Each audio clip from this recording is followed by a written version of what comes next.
നമസ്കാരം പ്രിയമുള്ളവരെ, ഏറെ അസ്വസ്ഥമായ മനസ്സോടുകൂടിയാണ് ഞാൻ ഈ വീഡിയോ ചെയ്യുന്നത്. ഒരുപക്ഷെ കഴിഞ്ഞ ഏതാനും വർഷങ്ങളായി എൻ്റെ മനസ്സിൽ ഈ ഒരു വിഷയം പറയണമോ വേണ്ടയോ, അത് അപ്രോപ്രിയേറ്റ് ആകുമോ എന്നുള്ള സംശയം ദീർഘകാലമായി നിലനിൽക്കുകയായിരുന്നു.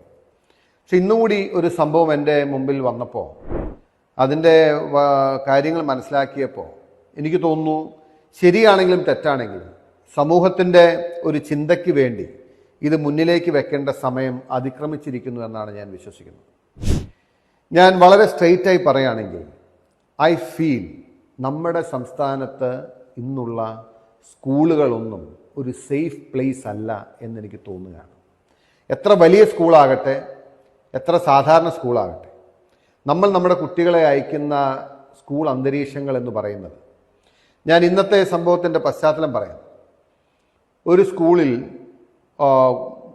പോകുന്ന കുട്ടി സ്കൂളിൽ പോകാൻ മടിക്കുന്നു, മറ്റൊരു അതിൻ്റെ കൂട്ടുകാരനായ കുട്ടിയും സ്കൂളിൽ പോകാൻ മടിക്കുന്നു. പിന്നീട് അന്വേഷിക്കുമ്പോൾ അവൻ്റെ ദേഹത്ത് പാടുകൾ കാണുന്നു. അവനെ അവൻ്റെ സ്കൂളിലെ സഹപാഠികൾ തന്നെ ചേർന്ന് ക്രൂരമായി മർദ്ദിച്ചതായി കണ്ടെത്തുന്നു. അതുമാത്രമല്ല, പിന്നീട് അങ്ങോട്ട് കാര്യങ്ങൾ അന്വേഷിക്കുമ്പോൾ ആ സ്കൂളുമായി ബന്ധപ്പെട്ട് ഈ കുട്ടികൾ അനുഭവിക്കുന്ന ടോർച്ചർ വളരെ വലുതാണ്. അങ്ങനെ ഒന്നോ രണ്ടോ കുട്ടികളുടെ ഒരു തെറ്റായ പ്രവണതയായി നമ്മളിതിനെ കാണരുത്. അന്വേഷിക്കുമ്പോൾ ഒരുപാട് കുട്ടികൾ ആ സംഘത്തിലുണ്ട്, അല്ലെങ്കിൽ അതുപോലെ ആ നിലയിൽ വഴിതെറ്റിപ്പോയിരിക്കുന്നു. ഇവരിൽ പലർക്കും വളരെ സുലഭമായി ഡ്രഗ്സ് ലഭിക്കുന്നു.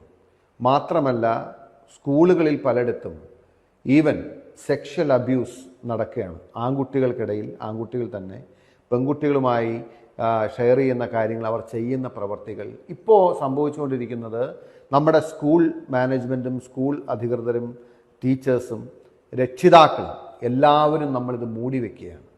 കഴിഞ്ഞ ദിവസം എൻ്റെ ഗ്രാമത്തിൽ തന്നെ ഉണ്ടായൊരു സംഭവം നിങ്ങളുടെയൊക്കെ ശ്രദ്ധയിൽ വന്നു കാണും. ഒരു കുട്ടിയെ 4 കുട്ടികൾ ചേർന്ന് ക്രൂരമായി മർദ്ദിക്കുകയാണ്. അതിൻ്റെ വീഡിയോ എടുക്കുകയാണ്.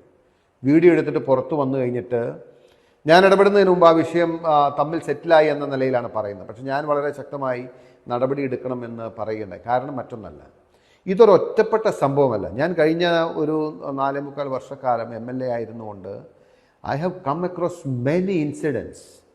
പലപ്പോഴും പലതും പുറത്തു പറയാൻ കഴിയാത്തതും, പലതും സംസാരിക്കാൻ കഴിയാത്തതും, അല്ലെങ്കിൽ നിങ്ങൾ പറഞ്ഞാൽ വിശ്വസിക്കില്ലാത്തതുമായ സംഗതികളാണ് നമ്മുടെ സ്കൂളിൽ നടക്കുന്നത്.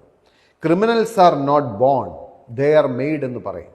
സാഹചര്യങ്ങളാണ് ആളുകൾ ഇതുപോലെ വഴിതെറ്റിക്കുന്നത്. ഒരുപക്ഷെ എനിക്ക് തോന്നുന്നു, നമ്മുടെ വിദ്യാഭ്യാസ മേഖലയിൽ കഴിഞ്ഞ ഒരുപാട് കാലങ്ങൾ കൊണ്ട് നമ്മൾ ഉണ്ടാക്കിയ മാറ്റങ്ങൾ, ആരും പരാജയപ്പെടാൻ പാടില്ല, ആരും തോൽക്കാൻ പാടില്ല, എല്ലാവർക്കും ഓൾ പാസ്സാണ്, കുട്ടികളെ ശകാരിക്കാൻ പാടില്ല, കുട്ടികളെ ശിക്ഷിക്കാൻ പാടില്ല, ചൂരൽ വടിയും അല്ലെങ്കിൽ ടീച്ചറുടെ ശകാരവും ഒക്കെ പുറത്തായി. ടീച്ചർമാർ ഇന്ന് കുട്ടികളെ ഭയപ്പെടുകയോ, രക്ഷിതാക്കൾ ഇന്ന് കുട്ടികളെ ഭയപ്പെടുകയോ ചെയ്യുന്ന അനേകം സിറ്റുവേഷൻസ് ഇന്ന് നമ്മുടെ ചുറ്റും നിലനിൽക്കുകയാണ്. ഇതെല്ലാം ഒരുപക്ഷെ ഞാൻ പറയുമ്പോൾ ഇതൊരു പ്രോഗ്രസീവ് അല്ല എന്ന് ആരെങ്കിലും പറഞ്ഞെന്ന് വരാം.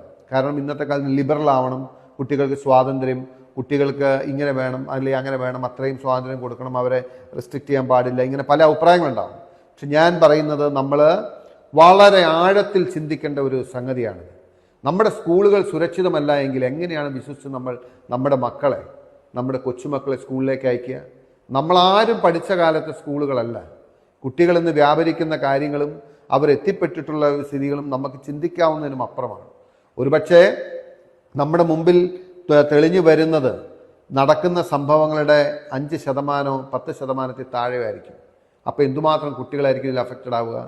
പിന്നെ എങ്ങനെയാണ് അവർക്കൊരു ക്യാരക്ടർ ഉണ്ടാവുക? എങ്ങനെയാണ് അവർക്ക് ലൈഫിൽ ഒരു വിഷനും ഒരു മൊറാലിറ്റിയും ഒക്കെ ഉണ്ടാവുക? വളരെ അപകടകരമായ നിലയിലാണ് നമ്മുടെ വിദ്യാഭ്യാസ രംഗം പോകുന്നത് എന്ന് ഞാൻ ഭയപ്പെടുന്നു. ഒരു ഉത്തരവാദിത്തപ്പെട്ട ജനപ്രതി എന്ന നിലയിൽ ഇത് ആരെങ്കിലും തുറന്നു പറയണം എന്നതുകൊണ്ട് ഞാൻ പറയുന്നതാണ്. ഒരുപക്ഷെ ഒരുപാട് വിമർശനങ്ങൾ ഉണ്ടായേക്കാം. ഞാൻ എല്ലാവരും അടച്ചാക്ഷേപിച്ച് പറയുന്നതല്ല. എനിക്ക് സത്യസന്ധമായി എനിക്ക് കിട്ടിയിട്ടുള്ള അനുഭവങ്ങളും ഇൻഫർമേഷൻസും ഞാൻ എൻ്റെ മുമ്പിൽ വന്ന് പറഞ്ഞിട്ടുള്ള സംഭവങ്ങളുടെയും അടിസ്ഥാനത്തിൽ ഇന്നുകൂടി വന്ന ഒരു സംഭവം എന്നെ വല്ലാതെ പിടിച്ചുലയ്ക്കുന്ന ഒന്നായിരുന്നു. നമ്മുടെ കുട്ടികൾ എന്ന് പറയുമ്പോൾ എൻ്റെയും കുട്ടിയടക്കം പഠിക്കുന്ന ഒരു കാലഘട്ടമാണ്. ആരുടെയും കുട്ടികൾ സുരക്ഷിതരല്ല എന്നെനിക്ക് തോന്നുകയാണ്. നമ്മൾ ഇതിനെക്കുറിച്ച് ആഴത്തിൽ ചിന്തിക്കണം. ഒരു സ്കൂൾ മാനേജ്മെൻറ്റ് വിചാരിച്ചാലോ അല്ലെങ്കിൽ സ്കൂളിലെ അധ്യാപകർ വിചാരിച്ചാലോ മാത്രം മാറ്റാൻ കഴിയുന്നതല്ല. ഏതെങ്കിലും ഒരു സ്കൂളിന് മാത്രമായി ഇതിൽ നിന്ന് മാറി ഉന്നതങ്ങളിൽ നിൽക്കാൻ കഴിയില്ല. ഇതൊരു ക്യാൻസർ പോലെ പടർന്നു പിടിക്കുകയാണ്. നമ്മളെല്ലാവരും ഇതിനെ വെറുതെ കാഴ്ചക്കാരെ പോലെ നോക്കി നിൽക്കുകയാണ്.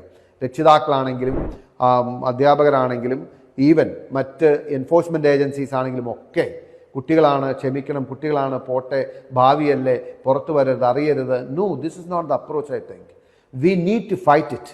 നമ്മൾ ഫൈറ്റ് ചെയ്തില്ല എങ്കിൽ we will land in big trouble. നമ്മൾ വലിയ കുഴപ്പത്തിലേക്കാണ് പോകുന്നത്. അതിന് സമഗ്രമായ ഒരു ചിന്തയും മാറ്റവും നമ്മുടെ വിദ്യാഭ്യാസ മേഖലയിൽ ഉണ്ടാകണം.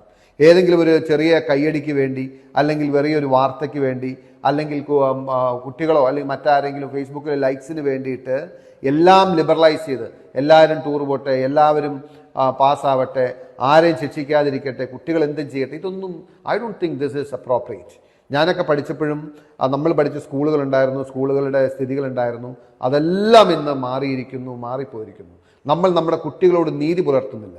ഞാൻ ഒരു കാര്യം കൂടി അവസാനമായി നിങ്ങൾ പാരൻസിനോട് പറയാൻ ആഗ്രഹിക്കുകയാണ്. നിങ്ങളുടെ കുട്ടിയിൽ അവരുടെ ബിഹേവിയറൽ പാറ്റേണിൽ മാറ്റം വരുമ്പോൾ നിങ്ങൾ വെറുതെ അവനെ കുറ്റപ്പെടുത്തിയിട്ട് കാര്യമില്ല.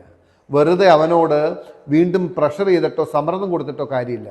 Try to understand what is the situation around him, what is the circumstance influencing him. തീർച്ചയായിട്ടും ഒരു കാരണവുമില്ലാതെ പെട്ടെന്നൊരു കുട്ടിയുടെ ബിഹേവിയറോ സ്വഭാവമോ മാറത്തില്ല. There will be sound reasons. നമ്മൾ ആ റീസൺസ് നോക്കുന്നില്ല. We are only looking at his behaviour. നമ്മൾ അവനെ കുറ്റപ്പെടുത്താൻ ശ്രമിക്കുക, അല്ലെങ്കിൽ അവനെ വഴക്ക് പറയാൻ, അവനെ സ്ട്രെസ്സിൽ പെടുത്താൻ, അവനെ ശകാരിക്കാൻ, അല്ലെങ്കിൽ അവനെ തിരുത്താൻ നമ്മൾ പരിശ്രമിക്കും. But we never look beyond his attitude or behaviour. There will be gross circumstances, there will be grievous circumstances, there will be alarming circumstances which will be affecting him. ഇത് മനസ്സിലാക്കണം.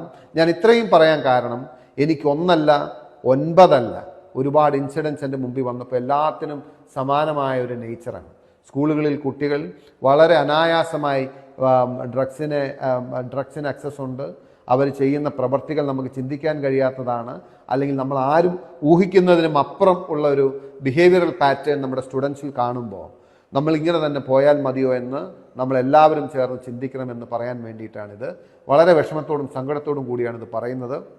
ഒരു ജനപ്രതിയാകാൻ അവസരം കിട്ടി എന്നതുകൊണ്ട് എല്ലാ വിദ്യാഭ്യാസ സ്ഥാപനങ്ങളുടെ പരിപാടികളിലും, വിദ്യാഭ്യാസ മേഖലയിലെ പരിപാടികളിലും, സ്കൂളുകളിലെ പരിപാടികളിലും, കുട്ടികളുടെ പരിപാടികളിലും ഒക്കെ ഒരുപാട് താല്പര്യം കാണിക്കുന്ന ഒരു വ്യക്തി എന്ന നിലയിൽ എന്നെ വളരെ ദുഃഖിപ്പിക്കുന്ന ഒരു ദിവസമായതുകൊണ്ടാണ് ഞാൻ ഈ നിലയിലുള്ള ഒരു പ്രതികരണത്തിന് മുതിർന്നത്. ആരെയും വേദനിപ്പിക്കാനോ, ആരെയും കുറ്റപ്പെടുത്താനോ, ആരെയും സങ്കടപ്പെടുത്താനോ അല്ല.